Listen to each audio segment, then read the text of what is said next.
Hello friend, સ્વાગત છે તમારું મારી ગુજરાતી રસોઈ ટિપ્સ ચેનલમાં। તો આજે આપણે બનાવીશું સોજી અને બટાકાનો નવો નાસ્તો। તો આ નાસ્તો તમે ઘરે ખૂબ ઓછા સમયની અંદર અને સહેલાઈથી બનાવી શકો છો। ચલો આપણે ટેસ્ટી સોજી અને બટાકાનો નવો નાસ્તો બનાવવાનું શરૂ કરીએ। નાસ્તો બનાવવા માટે મેં અહીંયા એક વાટકી સોજી લીધો છે અને એક મોટા બટાકાને છીણી અને 2 થી 3 પાણીએ ધોઈ લીધો છે। તો આ રીતે તમારે બટાકાનું છીણ કરી લેવાનું છે। મેં અહીંયા કાચા બટાકાનું છીણ કરી રાખેલું છે, અહીંયા બાફેલો બટાકો આપણે નથી લેવાનો। તો બટાકાનું છીણ અને સોજીને એક બાઉલની અંદર લઈ લઈશું। તો સોજી અને બટાકાના છીણને બાઉલની અંદર લઈ લીધા પછી 2 ચમચી જેટલું આપણે દહીં ઉમેરીશું।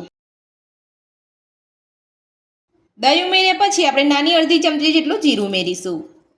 સાથે જ અડધી ચમચી જેટલું ધાણા જીરું પાવડર ઉમેરીશું।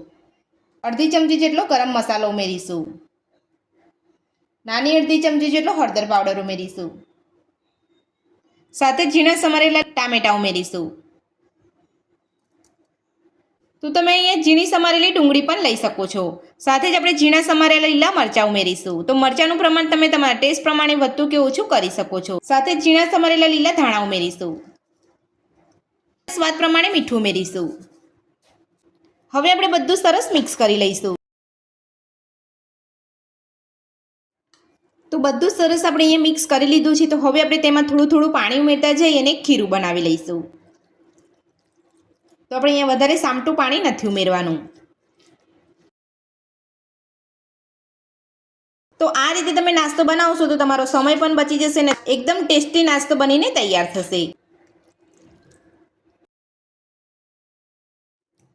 તો થોડું થોડું પાણી ઉમેરીને આપણે સરસ અહીંયા ખીરું બનાવી લીધું છે। તો તમારે આટલું ઢીલું અહીંયા ખીરું રાખવાનું છે, વધારે તમારે અહીંયા પાણી નથી ઉમેરવાનું। તો હવે આપણે તેને ઢાંકીને 10 થી 15 મિનિટ માટે રહેવા દઈશું। તો આ રીતે આપણે અહીંયા ખીરાને ઢાંકીને રહેવા દઈશું તો આપણો સોજી જે છે એકદમ સરસ રીતે ફૂલી જશે અને નાસ્તો પણ આપણો અંદરથી સોફ્ટ અને બહારથી ક્રિસ્પી બનશે। તો નાસ્તાના ખીરાને ઢાંકી અહીંયા 10 મિનિટ જેટલો સમય થઈ ગયો છે। તો હવે આપણે ચેક કરી લઈશું।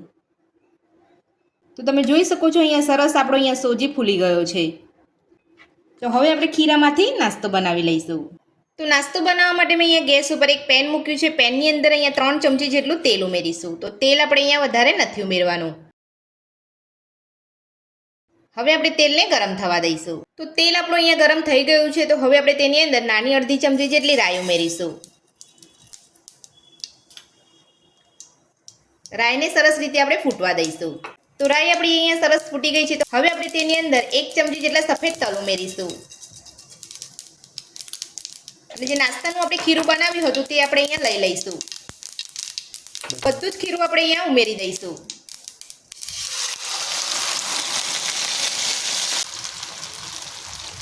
તો બધું જ ખીરુંને આપણે અહીંયા ફેલાવી દઈશું।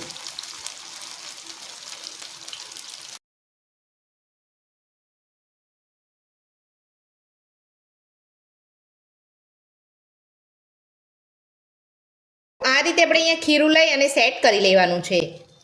તો હવે આપણે નાસ્તાને ઢાંકી અને 4 થી 5 મિનિટ માટે ગેસની મીડિયમ ફ્લેમ ઉપર આપણે કૂક થવા દઈશું। તો 4 થી 5 મિનિટ જેટલો સમય થઈ ગયો છે। તો હવે આપણે નાસ્તાને ચેક કરી લઈશું। તો તમે જોઈ શકો છો નાસ્તો આપણો એકદમ સરસ અહીંયા થઈ ગયો છે। તો એક બાજુ આ રીતે કૂક થાય એટલે બીજી બાજુ તમારે પલટાવી લેવાનો છે અને આ રીતે તમારે હળવે હાથે બધી બાજુથી અલગ કરી લેવાનો છે। તો મેં બધી બાજુથી અહીંયા અલગ કરી લીધો છે। તો હવે આપણે એક ડીશની અંદર લઈ લઈશું, ત્યારબાદ બીજી બાજુ પલટાવીશું। તો નાસ્તો એક બાજુ કૂક થઈ જાય પછી આપણે ડીશની અંદર કાઢી લીધો છે। તો હવે આપણે પેનની અંદર 1 ચમચી જેટલું તેલ ઉમેરીશું અને બીજી બાજુ નાસ્તાને કૂક કરી લઈશું। તો હવે આપણે અહીંયા રાઈ કે તલ ઉમેરવાની જરૂર નથી, તમારે અહીંયા ઉમેરવા હોય તો તમે ઉમેરી શકો છો। તો હવે આપણે નાસ્તાને બીજી બાજુ લઈ અને શેકી લઈશું। તો તમે જોઈ શકો છો એક બાજુ આપણો નાસ્તો સરસ અહીંયા કૂક થઈ ગયો છે। તો હવે આપણે નાસ્તાને બીજી બાજુ કૂક થવા દઈશું। તો એ જ રીતે આપણે 4 થી 5 મિનિટ ઢાંકી અને થવા દઈશું। તો નાસ્તાને બીજી વાર ઢાંકી અહીંયા 4 થી 5 મિનિટ જેટલો સમય થઈ ગયો છે। તો હવે આપણે ચેક કરી લઈશું। તો એ જ રીતે આપણે ડીશની અંદર કાઢી અને ચેક કરી લઈશું। તો તમે જોઈ શકો છો બીજી બાજુ પણ આપણો નાસ્તો એકદમ સરસ કૂક થઈ ગયો છે। તો હવે આપણે નાસ્તાને ઠંડો થવા દઈશું। તો નાસ્તો આપણો અહીંયા ઠંડો થઈ ગયો છે। તો હવે આપણે નાસ્તાને કટ કરી લઈશું।